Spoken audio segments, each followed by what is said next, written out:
نناشد الحكومة، نناشد وزارة البيئة، نناشد الدولة، شوفوا لنا حل هذا التراب يا معودين. وين الأشجار؟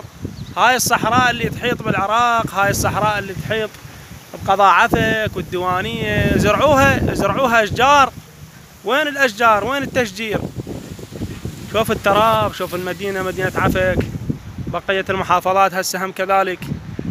هاي محافظة الديوانية قضاء عفك اليوم ترابه. هسه راح تصير الساعة بالستة العصر، وهاي الأجواء مثل ما تشوفونها.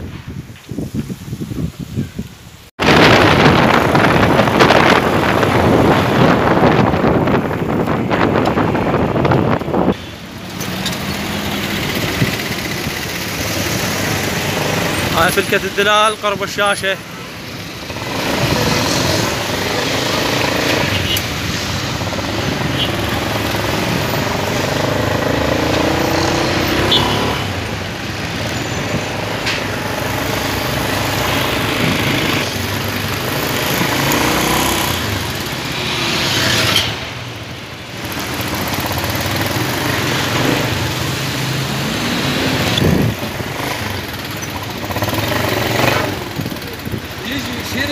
سوق قضاء عفك والكورنيش.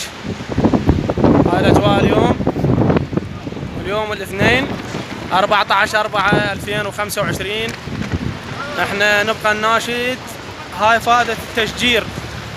الصحاري شنو الفائدة من عندها؟ بس التراب على المدينة وتلوث.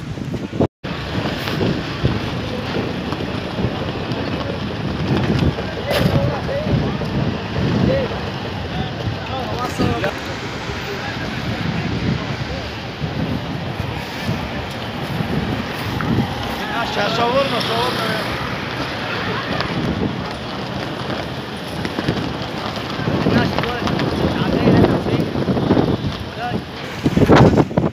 طلعنا هالشيء.